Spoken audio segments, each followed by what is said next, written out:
สบายดีท่านผู้ชมสบายดีมื้อนี้สาวลาวพาท่านผู้ชมมาเที่ยวเนาะแขวงกวางซีเมืองฝังเฉิงกางเนาะฝังเฉิงกางเนาะทะเลฝังเฉิงกางเด้ออันนี้นะสวยงามหลายเนาะเป็นครั้งทำอิฐเนาะที่ได้มาเที่ยวทะเลอยู่ประเทศจีนเนาะเป็นอะไรท่านผู้ชมสวยงามบ่ไปเบิ่งไปชมน้ำกันเลยเนาะฟังเสียงคลื่นทะเลเนาะรับชมบรรยากาศธรรมชาติแบบสวยงามและสดชื่นน้ำกันท่านผู้ชม สถานที่ท่องเที่ยวนี่แม่นชื่อว่าเนาะกว้ายชื่อท่านเนาะกว้ายชื่อท่านนั่นเองบรรยากาศดีหลายท่านผู้ชมเอ้ยมาถ่ายเนาะมาพักผ่อนนั่งตากลมเย็นๆเนาะฟังเสียงคลื่นทะเลเนาะอากาศสดชื่นหลายท่านผู้ชมน้ำทะเลก็ใสผู้ใดได้ไปได้มาก็อย่าลืมเด้อมาเที่ยวทะเลจีนลองเบิ่งเด้อท่านผู้ชมเด้อข่อยนบมักทะเลเนาะ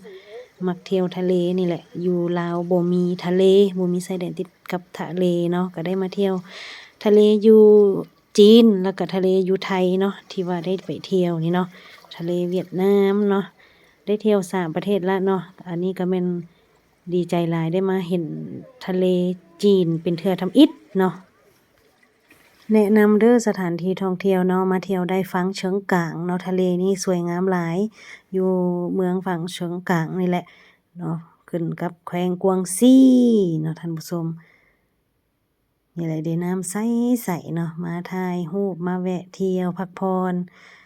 เหมาะหลายท่านผู้ชมสวยงามแต่ว่าบ่ได้ลงเนาะเพราะว่าตอนนี้ข่อยมานี่แม่นฤดูหนาวหน้าหนาวเนาะหน้าหนาวก็มีนักท่องเที่ยวมาเที่ยวหลายอยู่แต่เพิ่นว่าถ้าฤดูร้อนเนาะจะมีคนมาเที่ยวทะเลหลายกว่านี้อีกเนาะ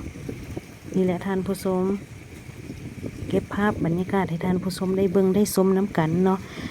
ขอบใจหลายๆทุกท่านที่มาเบิ่งมาชมเนาะคันมักก็อย่าลืมกดไลค์ Subscribe แชร์ให้เด้อเนาะคันผู้ใดสนใจเที่ยวเนาะผู้ใดอยู่จีนอยู่กวางซีอยู่นานนิ่งอยู่ไสก็อย่าลืมมาเที่ยวเมืองนี้เด้อฝังเฉิงกางเนาะเที่ยวทะเลนี่แล้วก็กว้ายสือทานเนาะอย่าลืมมาเด้องามหลายท่านผู้ชม ขอบใจทุกการรับชมเด้อขอบใจที่มาเบิ่งจนจบคลิปแต่ต้นจนจบเนาะผู้ใดได้ไปได้มาก็อย่าลืมมาเที่ยวเด้อฟังเฉิงกางเนาะงามหลายท่านผู้ชม